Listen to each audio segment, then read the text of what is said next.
I don't love you." The words were not shouted in anger, nor whispered in regret. They were spoken by the Duke of Blackwood with the calm, chilling finality of a judge passing sentence. Across from him, his bride, of only a few hours, Lady Seraphina, stood frozen in her wedding gown of ivory silk and lace.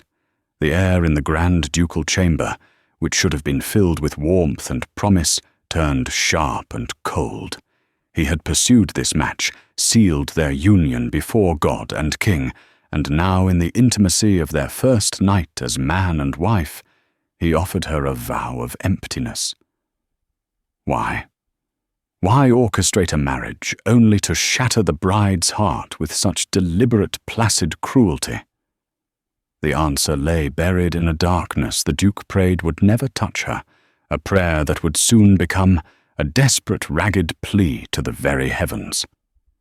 The wedding of Duke Alistair Beaumont, the 8th, Duke of Blackwood to Lady Seraphina Ainsworth, was the crowning event of the London season. It was a union of immense power and respectable pedigree. The Duke was a man carved from granite and shadow, impossibly wealthy and notoriously reserved.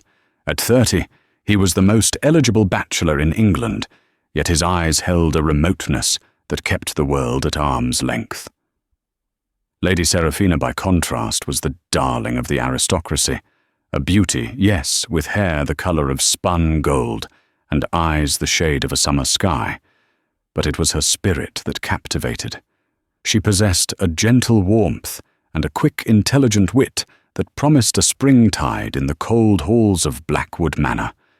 For Seraphina, the match was a dream she had scarcely dared to entertain. She knew it was an arrangement, a negotiation of assets and bloodlines conducted by their fathers.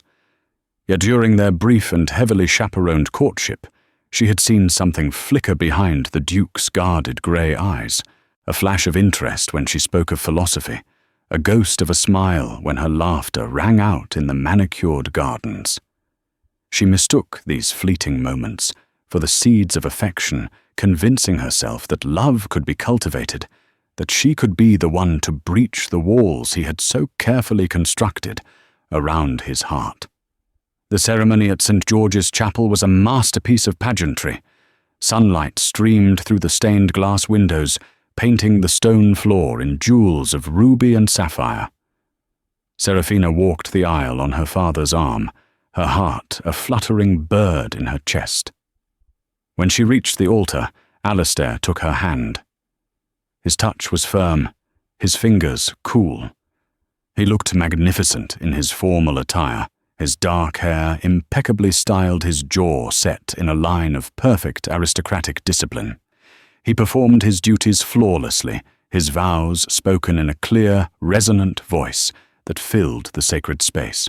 But as he slid the heavy gold ring onto her finger, his eyes met hers, and they were as empty and vast as a winter sea. A shiver of unease traced its way down her spine, a silent premonition she quickly dismissed as bridal nerves. The reception at Beaumont House was a lavish affair, a testament to the Duke's immense wealth. An orchestra played from a gilded balcony, and champagne flowed like a river.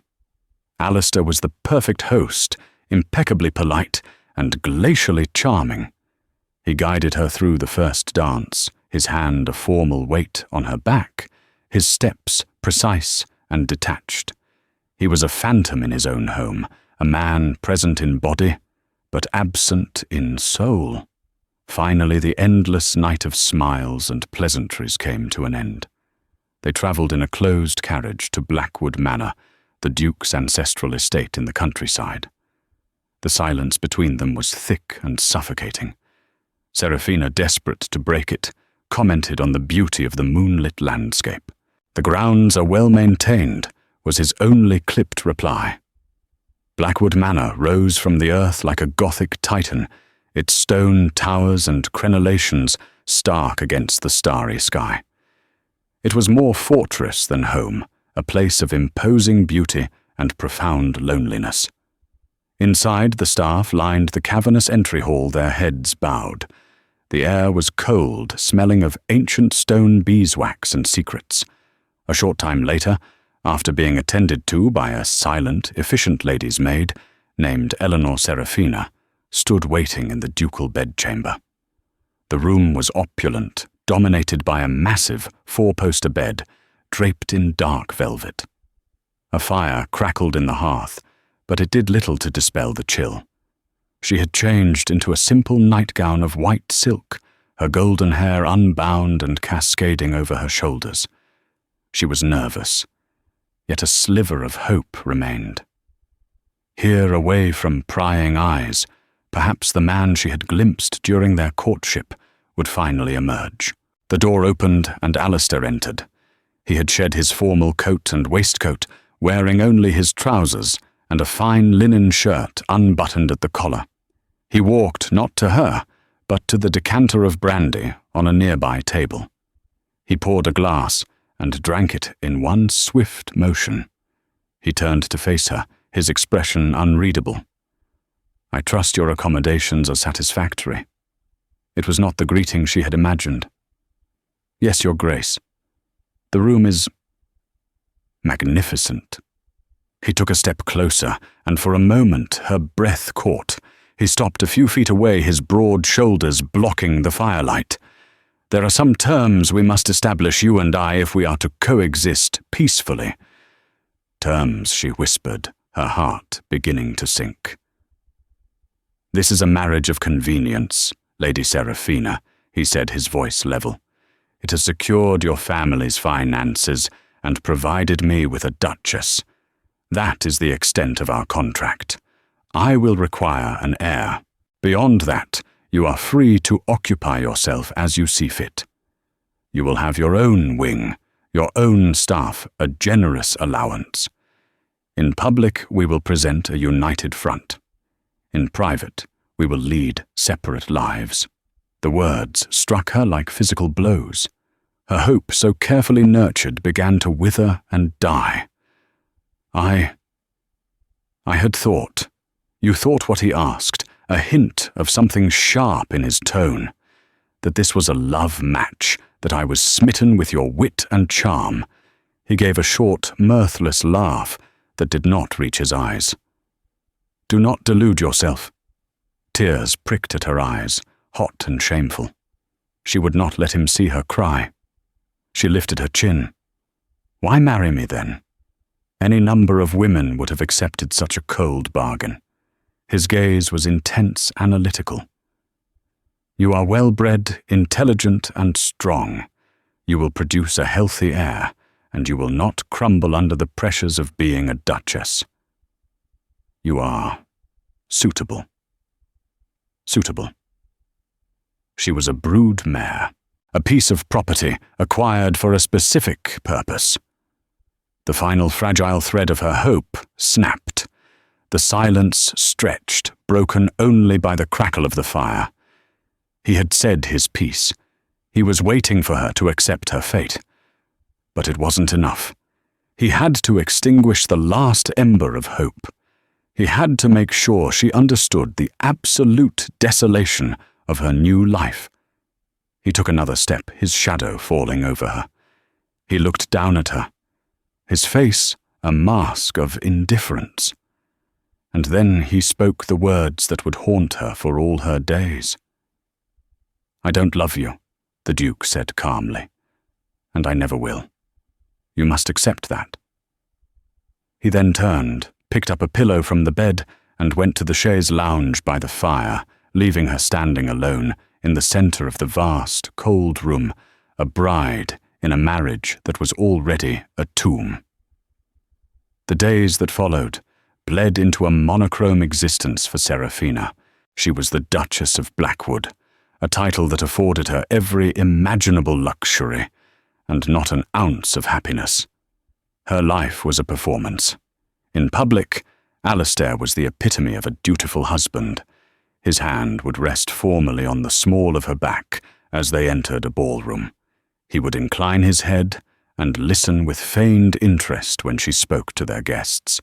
He played his part so perfectly that society saw them as the ideal couple, the powerful, reserved Duke and his charming, radiant Duchess. But the moment the door closed behind them, the curtain fell. He retreated into his own world, a fortress of solitude from which she was permanently barred.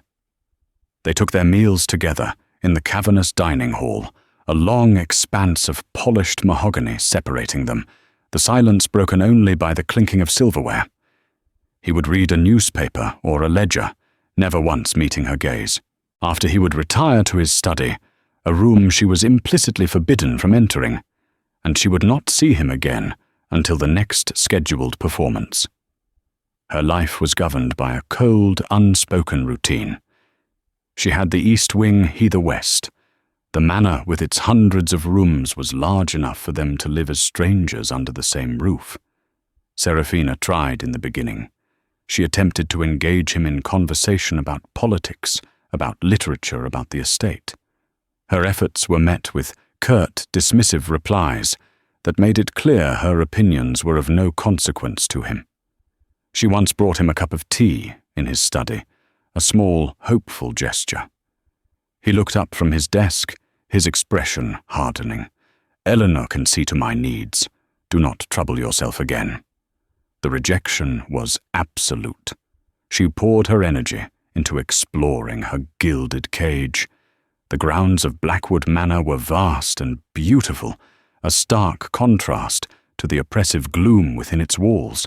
She found solace in the neglected rose garden, spending hours tending to the flowers, her hands in the soil. It was there among the thorns and blossoms that she felt a semblance of peace. She also discovered the library, a magnificent two-story rotunda filled with thousands of books. She lost herself in stories of adventure and romance worlds away from her own loveless reality. It was during a society ball held at the estate of Viscount Stirling that she was introduced to Lord Marcus Thorne. He was handsome with a roguish smile and eyes that sparkled with a warmth she desperately craved. Unlike Alistair, who stood stiffly by her side, Lord Thorne leaned in when she spoke, laughed at her witticisms, and looked at her as if she were the only woman in the room. "The Duke is a fortunate man," Your Grace Thorne said, his voice a low murmur as he led her in a waltz. "To possess such a rare jewel." "The Duke values his possessions," Seraphina replied, a bitter edge to her voice she couldn't conceal. Thorne's eyes flickered with understanding. "But does he appreciate its fire? Or does he merely lock it away in a vault?" His astuteness was both thrilling and terrifying. For the first time since her marriage, someone saw past the facade. When the dance ended, she saw Alistair watching them from across the room. His face was impassive, but his eyes were like chips of ice, and his hand was clenched into a tight fist at his side.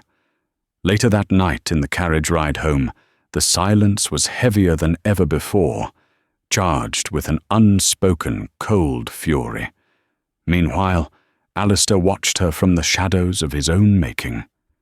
He saw her in the garden, a smudge of dirt on her cheek, a genuine smile gracing her lips as she pruned a rose bush. He would stand in the upper gallery of the library, concealed by the darkness, and watch her read for hours, the firelight catching the gold in her hair. Each time, a war raged within him. His heart, a thing he thought long dead, ached with a longing so fierce it threatened to suffocate him. He yearned to go to her, to touch her, to explain the terrible truth he was forced to conceal. But he couldn't. The curse of his family was absolute. The Beaumont men loved fiercely, and their love was a poison to the women they cherished. His mother had faded into a sad, ghost-like creature, before dying when he was a boy, withered by his father's obsessive, suffocating love. His grandmother had thrown herself from the manor's highest tower. The tale went back generations. Beaumont brides met tragic, untimely ends, driven mad or falling to sudden, inexplicable illnesses, all because their husbands had dared to love them openly. So Alistair had made a vow. He would give Seraphina his name, his home, his fortune, everything but the one thing that would destroy her. His love. His cruelty was his shield, a desperate, twisted act of protection. Every cold word, every dismissive gesture was a shield he placed between her and the terrible fate of his ancestors. One evening, unable to stay away, he entered the library after he knew she had retired for the night. He went to the small reading desk she favoured and saw the book she had left open. It was a collection of sonnets. On a scrap of paper beside it, she had copied a line in her elegant script. "Love is not love, which alters when it alteration finds." He picked up the paper, his fingers tracing her handwriting. A wave of self-loathing washed over him. He was the very alteration the poet spoke of. He was the storm that threatened to extinguish her light. With a pained sigh, he carefully placed the paper back into the book, his touch lingering for a moment, the closest he allowed himself to get to caressing her. He was her husband, her protector, and her jailer all in one. And she, his brilliant, beautiful wife, was a prisoner in a cage built of his love. The manor itself seemed to breathe secrets. The servants were ghosts gliding through the long corridors with downcast eyes and silent tongues. They were fiercely loyal to the Duke and treated Seraphina with a distant, fearful respect.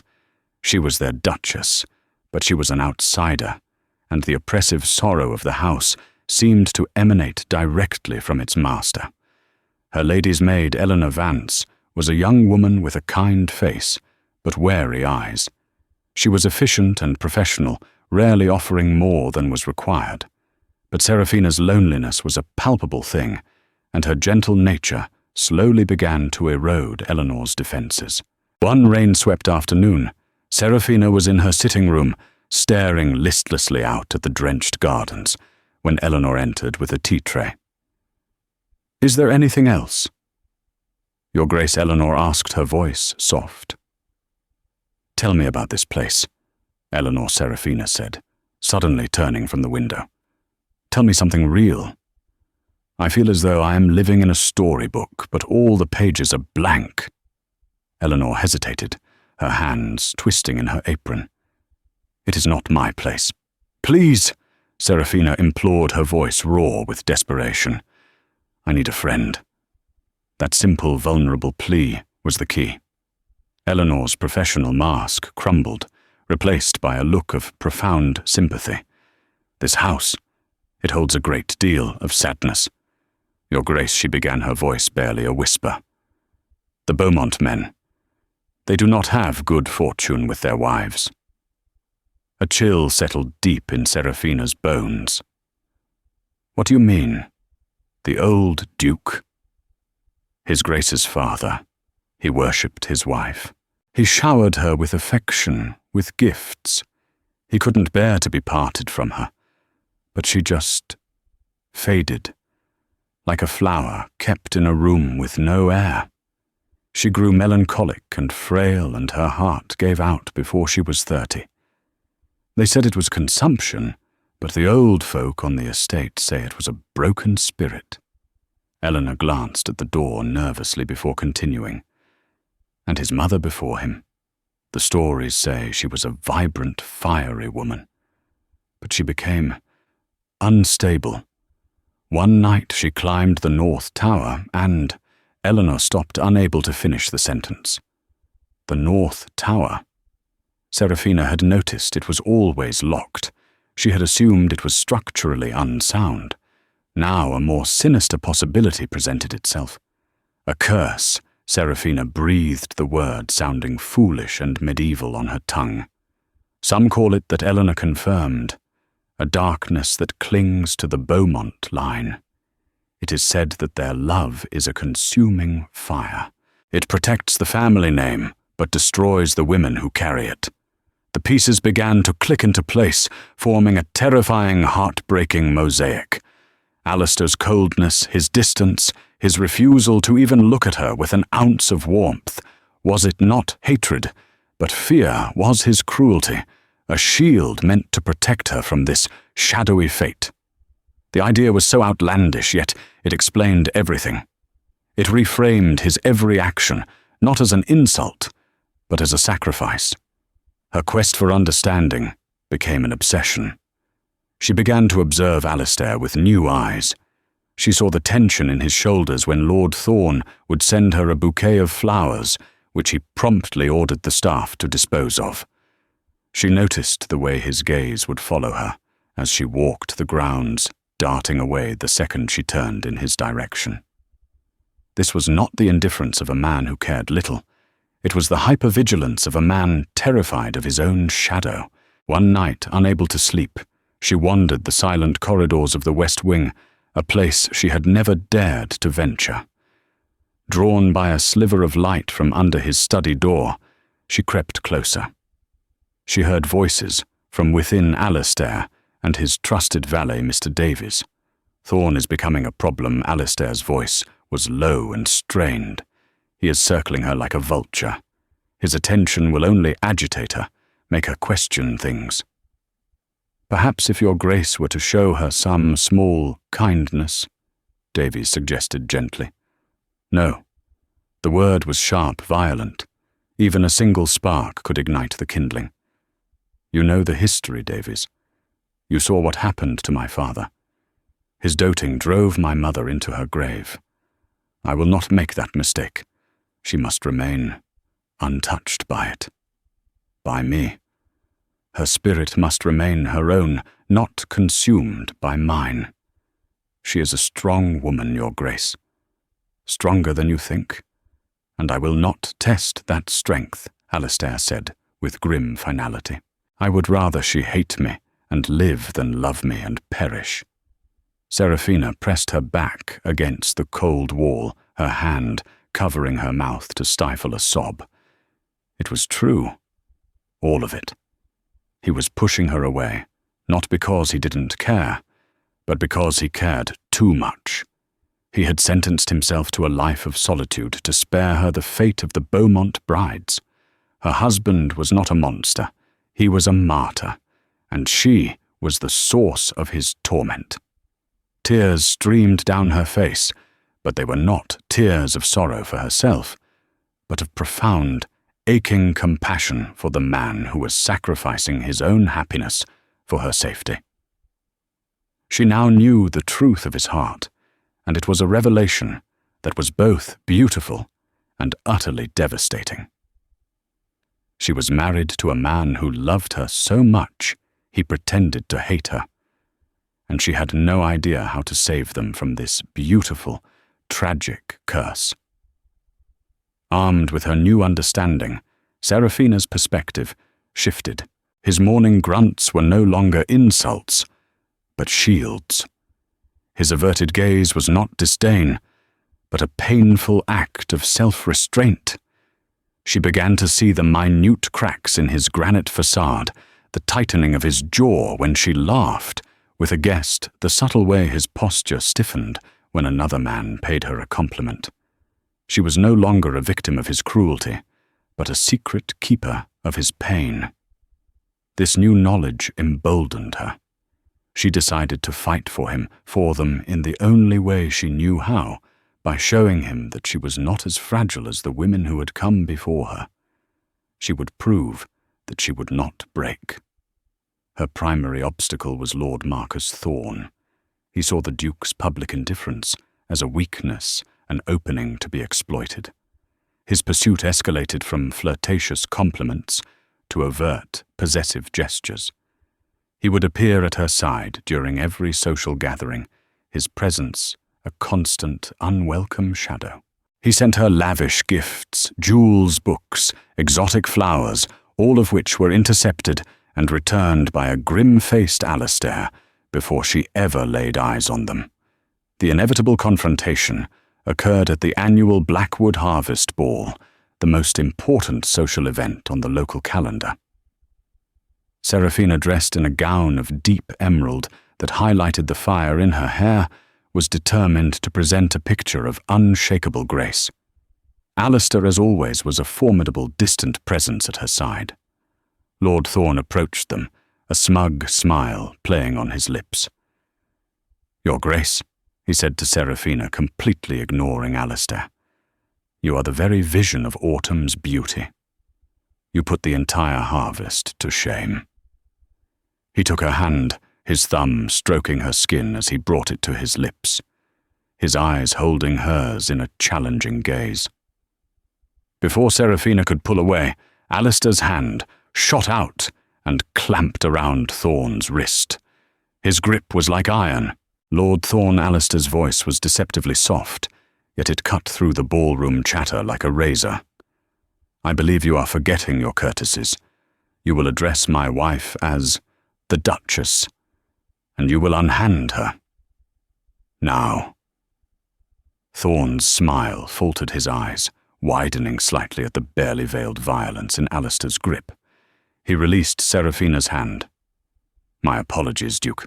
I was merely admiring the Duchess's radiance." "Admire it from a distance," Alistair said, his voice dropping to a dangerous whisper, "or you will find the consequences to be most unpleasant." The threat hung in the air, palpable and deadly. Thorne, for all his bravado, was a coward at heart. He bowed stiffly and retreated into the crowd. The entire exchange had taken less than a minute, but a hush had fallen over those nearby. Alistair turned to Seraphina, his expression once again an unreadable mask, but she could see a storm raging in the depths of his grey eyes. "We are leaving." He led her from the ballroom without another word, his grip firm on her elbow.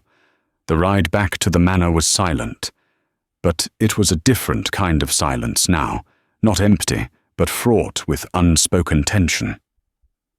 As soon as they were inside the entry hall, he released her. He began to pace, back and forth, his movements like those of a caged tiger. "What did you think you were doing?" He finally bit out, his control fraying. "I was doing nothing," Seraphina replied, her own temper rising. She would not be cowed, not now.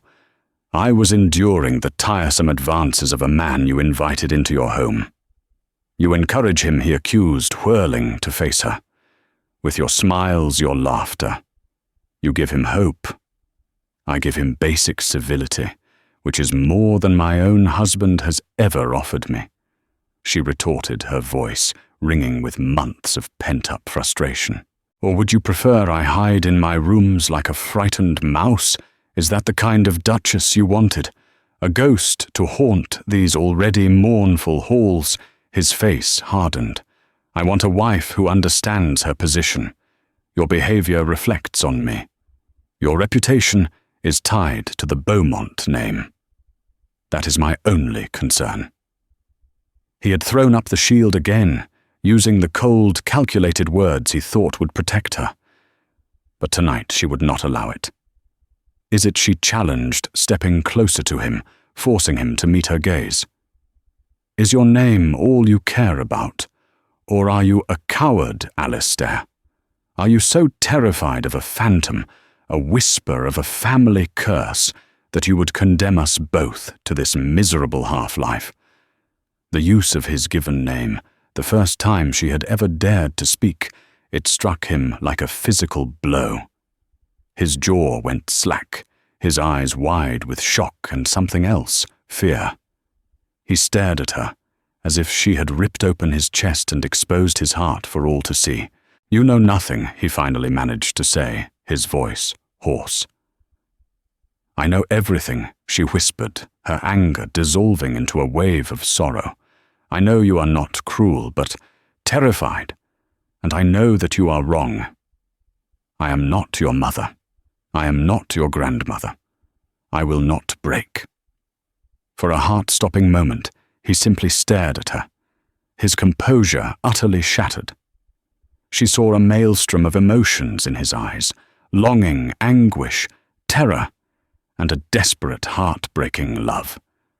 He looked as if he wanted to reach for her, to pull her into his arms, but the ingrained fear of generations was too strong.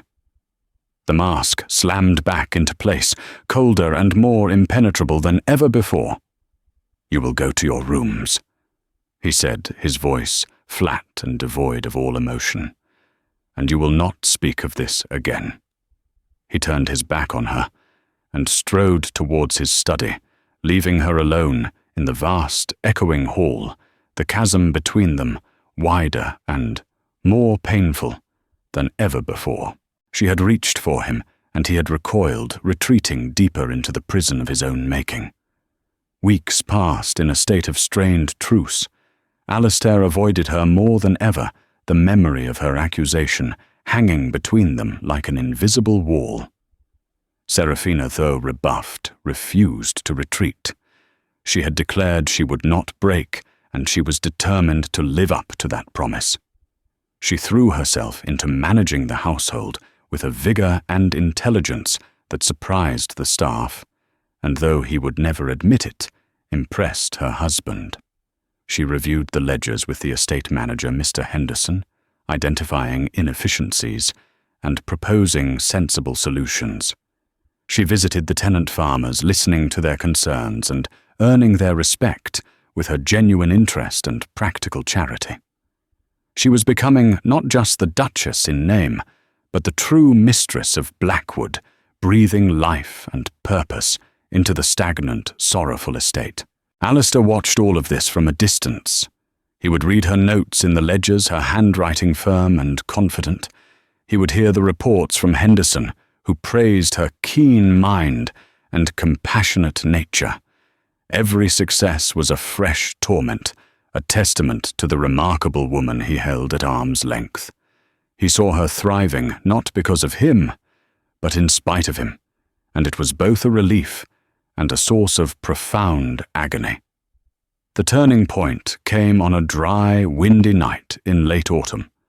Seraphina was awoken from a restless sleep by the frantic ringing of a bell and the sound of shouting from the courtyard. She threw on a dressing gown and rushed to the window. In the distance, an angry orange glow lit up the sky. The stables were on fire.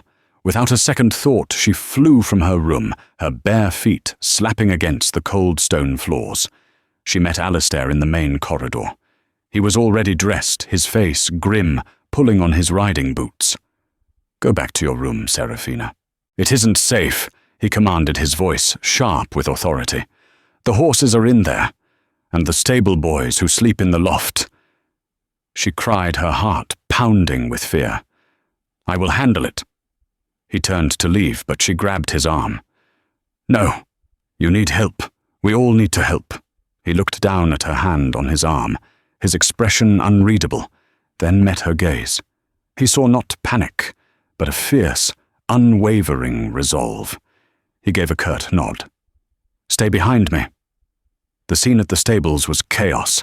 Flames licked up the old timber walls, and thick, choking smoke billowed into the night sky. Estate workers were forming a bucket brigade from the well, a desperate and futile effort against the raging inferno. "Are the boys out?" Alistair yelled to a frantic stable master. "All but one, your grace, young Thomas. He sleeps like the dead," the man choked out, pointing towards the hayloft. Just then, part of the roof collapsed in a shower of sparks and embers. A collective gasp went through the crowd. It was a death trap. Before Alistair could stop her, Seraphina was moving. She had noticed the women and children of the estate staff huddled together, weeping in terror. She ran to them, her voice clear and commanding, cutting through the panic. "We need water, but we also need order," she called out. "Mary, take the children back to the main house kitchen. Keep them safe. Mrs. Gable, you are a healer. Prepare bandages and burn salves in the great hall. We will have injured men soon. The rest of you help with the buckets, but stay clear of the building." Her authority was instantaneous and absolute. The panicked crowd transformed into an organized group, each with a task. Alistair watched, stunned. In the midst of chaos, she was a beacon of calm and strength. He turned his attention back to the burning building. He had to get to the boy. But as he prepared to run inside, a terrified whinny cut through the roar of the fire. It was his prized stallion Eclipse, a notoriously temperamental creature trapped in his stall near the entrance. The horse was rearing and kicking wild with fear, preventing anyone from getting past him. "He'll break his own legs in his panic," the stablemaster cried. Seraphina saw it too. While Alistair organized the men to try and break down the back wall of the stall, she ran to the well, soaked a heavy blanket in a trough, and shielding her face, darted towards the stable entrance. Seraphina knew Alistair's roar of pure terror was lost in the noise. She approached the panicked stallion, her voice low and soothing. "Easy now, Eclipse. Easy, boy." The horse's eyes were white with fear, but her calm presence seemed to register. She moved slowly, deliberately, never breaking eye contact. She reached the stall door and with a steady hand slid the bolt free. Instead of bolting, the horse hesitated. She threw the wet blanket over its head, muffling the terrifying sights and sounds, and grabbed its lid. "Come now, come with me," she urged, pulling with all her might. The great horse, trusting the small, calm human, followed her out of the inferno, just as another section of the roof gave way behind them. She led the trembling animal to safety and handed the reins to a stunned stable hand. She turned back towards the fire, her face smudged with soot, her eyes searching for Alistair. He was there, emerging from the smoke, carrying the limp form of the young stable boy Thomas in his arms. He was coughing, his clothes singed, but he was safe. He laid the boy down and the men rushed to help. Then his eyes found hers across the courtyard. The world seemed to fall away. There was no duke, no duchess, no curse, no fear. There was only a man looking at a woman. He strode towards her, his long legs eating up the distance between them. He stopped directly in front of her, his chest heaving. He reached out his hands, hovering for a second, before he cupped her face, his thumbs gently wiping away the soot from her cheeks. His touch was electric, a jolt of everything he had held back for so long. "Are you all right?" he asked, his voice a raw, broken whisper.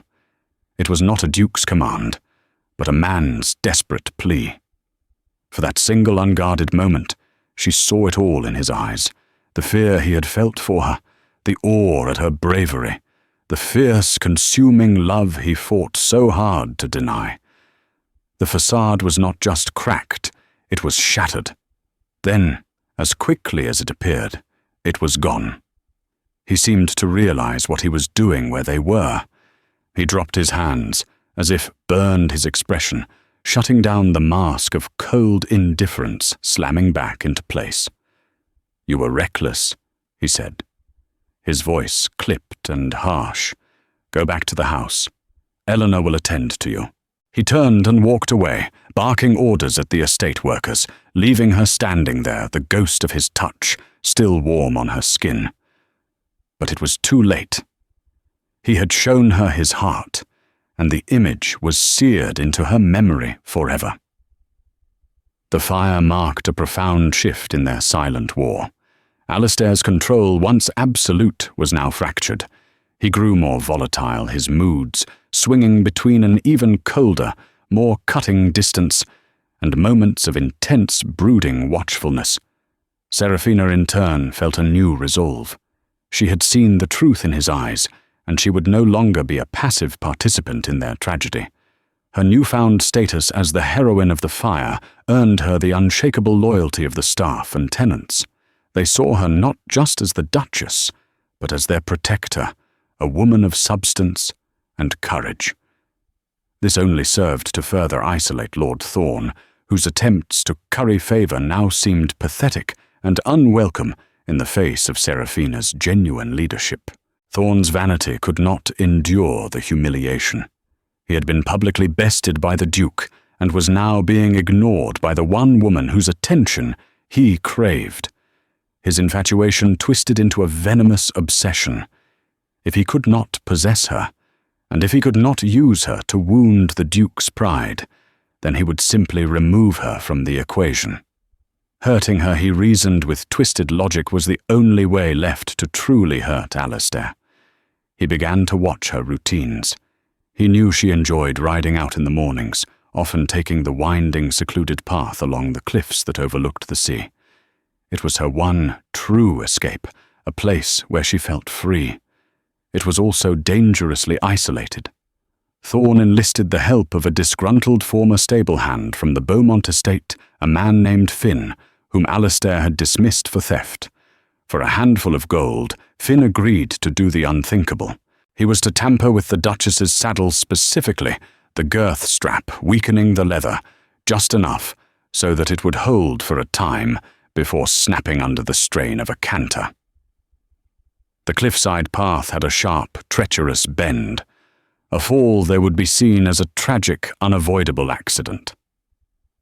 One bright, crisp morning, Seraphina felt a desperate need to escape the suffocating walls of the manor. She requested her favorite mare, a gentle creature named Lyra, be saddled for a ride. The stable boy who brought the horse was nervous and avoided her gaze. He kept his head down as he helped her mount. Had she been less preoccupied with her own thoughts, she might have noticed his trembling hands, or the way he vanished the moment she was seated. She set off towards the cliffs, the cool sea air, a balm to her troubled soul. She urged Lyra into a gentle canter, reveling in the feeling of freedom. As she approached the familiar sharp bend in the path, the cliff edge falling away dramatically to the rocks and waves below, she leaned into the turn. At that exact moment, the weakened strap gave way. The saddle slipped sideways with a sickening lurch. Seraphina cried out, losing her balance, as Lyra startled and, unbalanced herself, shied violently. Seraphina was thrown from the horse. She didn't fly clear. Instead, her foot caught in the stirrup. For a terrifying second, she was dragged along the gravel path before her boot ripped free. Her momentum carried her over the edge of the cliff. She slammed onto a narrow, rocky ledge only 10 feet below the path, the impact stealing the air from her lungs. A searing pain exploded in her side, and her head struck a rock with a sickening crack. The world dissolved into a dizzying black and red spiral before fading into nothingness. Back at the manor, Alistair was in his study, trying and failing to concentrate on his paperwork. A sense of profound unease had settled over him, a cold dread that had been growing since he learned she had ridden out alone. He told himself it was foolish that she was a capable rider, but the memory of his hands on her face, the terror of the fire, had undone him. He could no longer pretend his concern was for anything other than her. Just then, Lyra came galloping back into the stable yard, riderless, the saddle hanging precariously from her side, her flanks lathered in sweat and fear. Alistair heard the commotion and was out of his study in an instant. He saw the horse, the broken strap, and his heart stopped. The world narrowed to a single horrifying point of focus. "Where did she go?" he roared at the stable-master. "The cliff path, Your Grace." Her favourite ride, Alistair, didn't wait. He vaulted onto the back of his own stallion Eclipse and rode like a man, possessed his face, a mask of primal terror. He didn't care about the curse, about his ancestors, about his carefully constructed walls. All he cared about was the golden-haired woman whose life was worth more than his own soul. He galloped towards the cliffs, praying to a god he hadn't spoken to in years, a desperate, frantic bargain forming on his lips. Let her be safe. Let her live. Take anything else, but leave me her. Alistair reached the sharp bend in the path and saw the signs of the struggle, the torn earth, the displaced gravel. He leapt from Eclipse before the horse had even come to a full stop, his heart hammering against his ribs with the force of a battering ram. He rushed to the edge, his boots skidding to a halt mere inches from the precipice. And then he saw her. She was crumpled on the narrow ledge below a broken doll in a riding habit. Her golden hair was matted with blood, and she was terrifyingly still. One arm was twisted at an unnatural angle, and a dark stain was spreading across the fabric at her side. For a moment he thought she was dead, and a sound of pure agony was torn from his throat, a sound that was not human. But then he saw the faintest flutter of her chest, a breath. She was alive. All the control, all the discipline, all the cold calculation he had lived by his entire life evaporated in that single agonizing moment. He fell to his knees on the gravel path, the sharp stones digging into his skin, and he looked up at the empty, indifferent sky. "No," he whispered, his voice cracking. "No, you cannot have her." The whisper grew into a ragged plea. "Take me instead. Take my wealth, my name, my life. Punish me for my pride, for my fear, but do not take her. Please, please, spare her." Tears he hadn't shed since he was a boy streamed down his face, cutting paths through the dust and grime. He begged the heavens, he begged the cruel fate of his family, he begged any power that would listen to spare the woman he loved. The Duke of Blackwood, the master of all he surveyed, was reduced to a desperate, broken man, bargaining with ghosts and shadows on a cliff's edge. The raw emotion galvanized him into action. He scrambled back to his horse, grabbing the rope that was always coiled on his saddle. He secured it to the base of a sturdy tree, his hands working with frantic, practiced speed. Without a thought for his own safety, he began his descent down the sheer rock face. When he reached her, he fell to his knees beside her. "Seraphina." He breathed, his hand trembling, as he gently brushed the hair from her face. Her skin was cold, her breathing shallow and ragged. "Seraphina, can you hear me? It's Alistair. I'm here." She moaned softly, her eyelids fluttering. He could see the immense pain she was in. He worked quickly his examination, swift and gentle. Her arm was clearly broken, and she had several broken ribs at least. The head wound was the most terrifying. He ripped a strip of fabric from his own shirt and pressed it gently to the gash, trying to stem the bleeding. Getting her back up the cliff was an impossible, agonizing task. He tied the rope securely around her torso, taking most of her weight with his own body as he began the arduous climb, his muscles screaming in protest, his only focus the precious, fragile burden in his arms. By the time he reached the top, his men had arrived, their faces etched with horror. They helped him lift her onto a makeshift litter.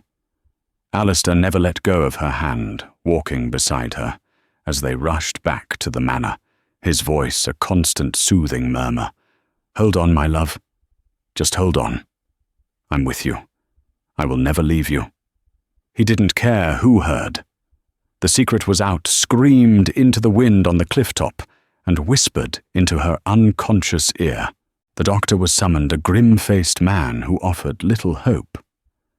"The head injury is severe, Your Grace, and she has lost a great deal of blood.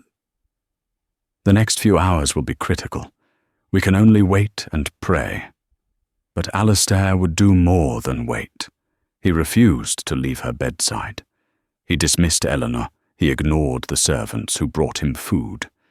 He sat in a chair beside her massive bed, his eyes fixed on her pale, still face. He held her hand, willing his own strength into her. Days and nights blurred into one long, terrifying vigil. He talked to her, his voice hoarse with exhaustion and emotion. He confessed everything the family cursed, the tragic deaths of his mother and grandmother, the terrible fear that had driven him to cruelty. "I was a coward, Seraphina," he whispered into the silent room, his lips close to her ear. "I thought I was protecting you, but I was only protecting myself from the pain of losing you, I built a wall of ice around my heart, and in doing so, I left you to freeze in the dark. Forgive me. My darling, my brave, beautiful wife. Forgive me. Just open your eyes. Open your eyes, and I will spend the rest of my life making it up to you. I will love you loudly, openly, whatever the cost. A life without you is no life at all. Outside her room, the manor was a hive of activity. Alistair had ordered his estate manager to find out what happened. Henderson, a man as shrewd as he was loyal, found the broken saddle strap.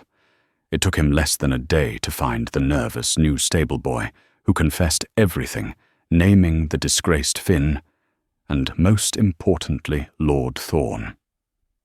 Alistair received the news with a lethal calm.